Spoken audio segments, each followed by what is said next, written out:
The Ozarks had always been a place of rugged beauty, with rolling hills, thick forests, and rivers that snaked through the valleys like veins of silver. When I signed up for the travel agency's spring excursion, I wasn't expecting luxury. I wanted an escape, a chance to leave behind the crowded streets of Los Angeles and the suffocating grind of my MMA training schedule. I was born and raised in LA, but I'd always been drawn to the wilderness. My father had been a hunter, and some of my best memories were of him teaching me how to track and move quietly through the woods. He used to say the forest could sense your intentions. It didn't forgive carelessness. Our group was diverse. A young couple on their first trip together, an older man with a deep love for birdwatching, a mother and daughter seeking adventure, and guide, Martin, who was the kind of grizzled outdoorsman you'd expect in a place like this. I was the odd one out, a solo traveler surrounded by strangers. The trip had been smooth at first. The van trundled along winding mountain roads as we admired the landscape. But halfway to our destination, a loud clunk from the engine made Martin curse under his breath. He pulled over to the side of the road, and after poking around under the hood, he announced that the vehicle wasn't going anywhere. "Looks like we're walking," Martin said, grabbing his pack. "There's an old campsite a couple of miles up the trail. We can spend the night there and figure things out in the morning." The group wasn't thrilled, but there wasn't much choice. We grabbed what we could carry and followed Martin into the woods. The trail was narrow, winding through towering oaks and maples. The air was heavy with the scent of damp earth and budding leaves.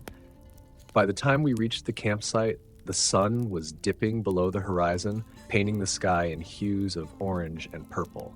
We set up a fire, and Martin dug out some supplies, cans of beans, crackers, and a bottle of whiskey he'd been saving for himself. The fire crackled as we sat in a loose circle, sharing stories to pass the time. The older man, whose name was Gerald, talked about the birds he hoped to see. The couple, Jenny and Mark, argued playfully over who was better at identifying constellations. It was almost peaceful. Then, somewhere in the darkness, a branch snapped. The sound wasn't loud, but it cut through the laughter like a knife. Everyone fell silent, eyes darting toward the woods. "Probably just an animal," Martin said, though his voice lacked conviction. I stood and peered into the trees, my hunter's instincts kicking in. The forest was still, unnaturally so. The hair on the back of my neck prickled. "Arthur, sit down," Martin said. Reluctantly, I did. But I couldn't shake the feeling that we were being watched. As the night deepened, the sounds began. Low, guttural growls that seemed to come from nowhere and everywhere at once, soft rustling as if something massive was moving through the underbrush. "It's just the wind," Mark said, though his face was pale. "Wind doesn't growl," Jenny replied. The firelight flickered, casting long shadows that danced like specters among the trees. I thought I saw movement, a flash of something tall and dark, but when I focused, it was gone. Martin tried to keep us calm, but even he seemed rattled. "Everyone stay close to the fire. Whatever it is, it'll stay away if we stick together." But the thing didn't stay away. The first real glimpse came when Gerald wandered a little too far from the group to relieve himself. He let out a strangled cry, and we rushed toward him, flashlights slicing through the dark. Gerald was on the ground, clutching his leg, blood seeping through his pants. It grabbed me," he stammered. "A hand, claws." We shone our lights into the woods and saw it, or part of it, a massive shape, hunched and covered in matted fur, eyes glinting like polished coins. It disappeared into the shadows before anyone could process what they'd seen. "Back to the fire!" Martin yelled. We dragged Gerald back to the camp, his face pale and slick with sweat. His wound was deep, the flesh torn as if by an animal's teeth. But no bear or wolf had hands like that. The night became a blur of fear and survival. The thing circled us, its guttural growls punctuated by occasional flashes of movement. It never attacked directly, but it made sure we knew it was there. "We can't stay here," I said. Martin nodded. "We'll head for the village at first light, stick together, and move fast." But the creature didn't wait for dawn. It lunged out of the darkness, scattering the group. I tackled it with every ounce of strength I had, but it was like hitting a brick wall. Its claws raked across my arm, and I felt hot blood spill. "Run!" I shouted, struggling to my feet. The others bolted, and I followed, adrenaline dulling the pain. We crashed through the woods, the creature's snarls growing fainter behind us. By the time we stumbled into the village, the sun was rising. We were battered, bleeding, and terrified, but alive. The locals listened to our story with grim faces. One of them, an older woman, muttered, "Dogman, you're lucky it let you go." I didn't feel lucky. Back in Los Angeles, I couldn't shake the memories. Gerald's scream, the creature's eyes, the way it seemed to toy with us. I knew I'd never go back to the Ozarks. Some places are better left alone.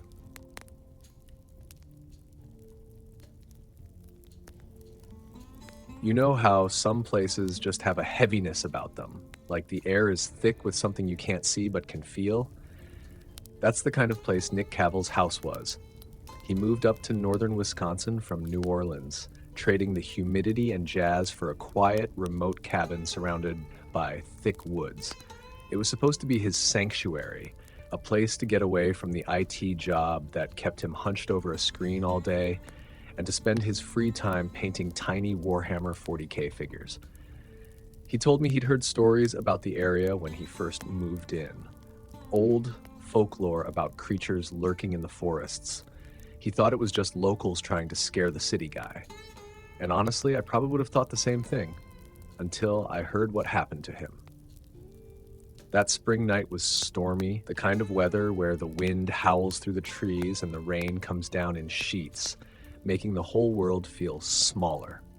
Nick had spent the day troubleshooting a network for a client and was looking forward to an evening with his hobby.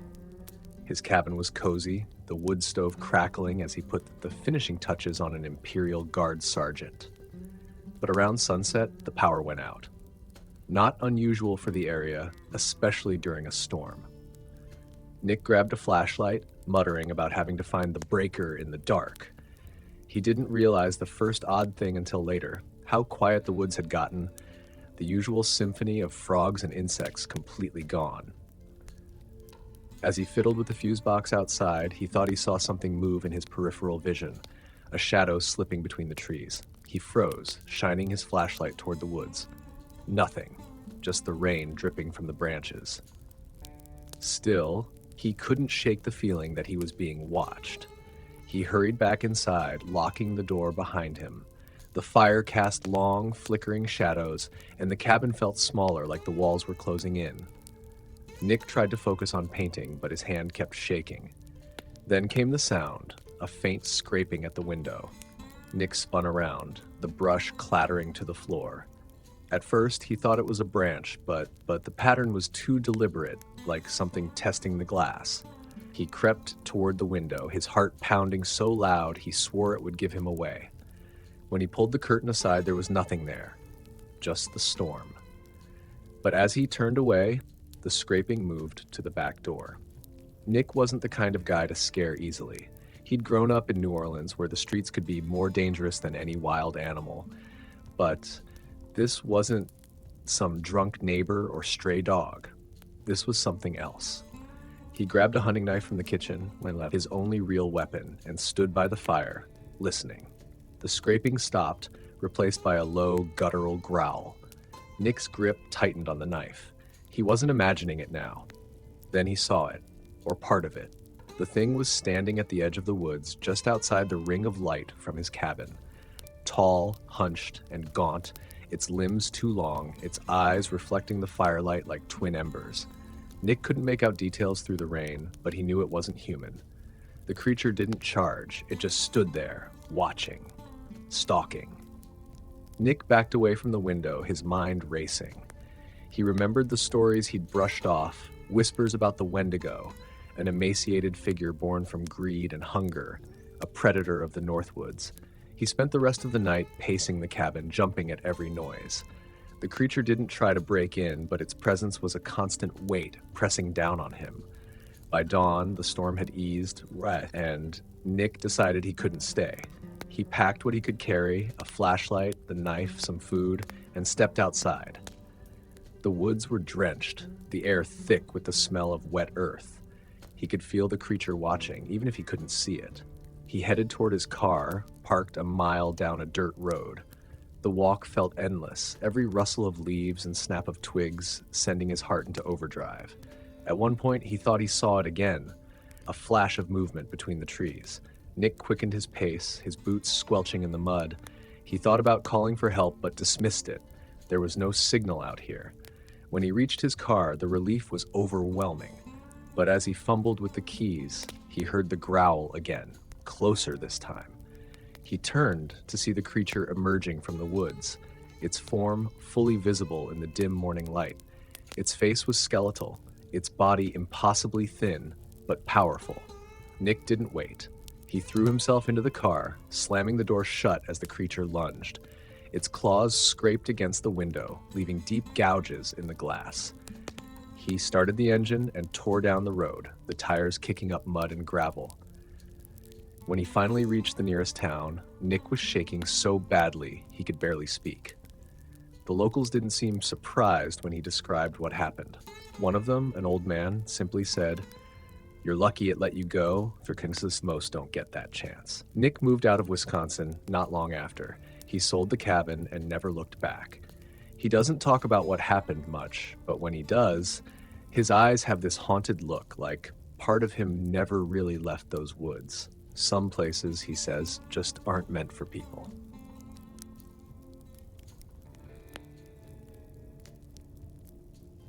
The story I heard came from a guy named Chuck Ramsey, a park ranger out of Poughkeepsie, who loved nothing more than fixing up old cars. He had this knack for finding rusty heaps of metal and turning them into something you'd be proud to drive down Main Street. He was always practical, level-headed, and not the type to tell tall tales. That's what makes what happened to him and his friends even harder to dismiss. It was late spring when they decided to take a weekend road trip through Wisconsin. The weather was calm that day, with the kind of crisp air and soft light that makes you think you've got all the time in the world. They weren't far from the Chequamegon-Nicolet National Forest, a sprawling patch of wilderness known for its endless pines and trails. Chuck, his buddy Nick, and a couple of coworkers had planned to stop at a nearby lake for some fishing and barbecue. The gas station stop was supposed to be a quick one, just topping off the tank, grabbing snacks, maybe stretching their legs before hitting the last stretch of road. The place was the definition of middle of nowhere, a weathered building with a flickering neon sign and a gravel lot. Chuck was checking the car over, his grease-streaked hands already itching to tweak something. Nick was inside arguing over which chips to buy, and the others were milling around, enjoying the fresh air. That's when Chuck noticed something strange. The woods behind the gas station felt off. He couldn't put his finger on it at first. The birds weren't chirping, and the trees seemed unnaturally still, as if holding their breath. A low rustling sound reached his ears, like something heavy shifting through the underbrush. He brushed it off at first, probably a deer or a raccoon. But then he caught sight of a figure, just at the edge of the tree line. It was massive, easily over 7 feet tall, and its movements were unnatural, almost fluid yet awkward, like it wasn't entirely comfortable in its own body. Chuck froze, every instinct in him screaming to stay quiet. The figure melted back into the shadows, but not before he caught a glimpse of something unsettling. Dark, matted fur and a pair of glowing eyes that seemed too intelligent for any animal he'd ever seen. He didn't say anything at first, not wanting to sound paranoid. But as they got back in the car, the atmosphere had shifted. Nick commented on how quiet it was, and one of the others joked about the Wisconsin woods being haunted. Chuck forced a laugh, but his hands were tight on the wheel. They didn't make it far. About 2 miles down the road, the car sputtered and died. Chuck cursed, pulling over to the side of the empty road. The engine was steaming, and something smelled burnt. He popped the hood and got to work, but his mind kept drifting back to the figure in the woods. The others wandered off to stretch their legs, and that's when it happened. A guttural, almost human-like howl tore through the air, making everyone freeze. Chuck straightened up, his heart pounding. The sound wasn't like any animal he knew, and he knew plenty. It was deep, mournful, and full of something that felt like rage. The creature came out of nowhere, barreling through the trees like a freight train. It was huge, towering over them with broad shoulders and a face that was almost human but not quite. Its eyes locked on them, and for a moment, no one moved. Then all hell broke loose. The thing swiped at Nick, sending him sprawling into the gravel. Chuck grabbed a tire iron from the trunk, yelling for everyone to run. One of the others had a pocket knife, but it was useless against the creature's thick, matted fur. They scattered into the woods, the creature stalking after them. Chuck could hear its heavy breathing, its footsteps pounding the earth behind them. He stayed with Nick, who was bleeding but still able to move, and together they stumbled deeper into the forest. At one point, they found a small clearing and huddled together, trying to catch their breath. The woods were eerily silent again, and Chuck felt like they were being watched from every angle. He thought about the stories he'd heard growing up, about how the area was known for Bigfoot sightings. He'd always dismissed them as nonsense, but now he wasn't so sure. Whatever this thing was, it wasn't just a bear or some overgrown animal. As the day wore on, they made their way back toward the road, moving slowly and carefully. They could hear the creature in the distance, its heavy footsteps and occasional growls letting them know it was still there. By the time they reached the car, they were exhausted and covered in scratches. Chuck managed to get the engine running, and they piled in, slamming the doors shut. The creature didn't follow them onto the road, but as they sped away, Chuck caught one last glimpse of it in the rearview mirror, standing in the middle of the road, watching them with those glowing eyes. They didn't talk much on the drive back, the weight of what they'd seen settling over them like a thick fog. Chuck later learned that the area had a long history of sightings, with locals claiming that something big and dangerous prowled the woods. He doesn't know what it was, and honestly, he doesn't want to. All he knows is that he's never going back to those woods.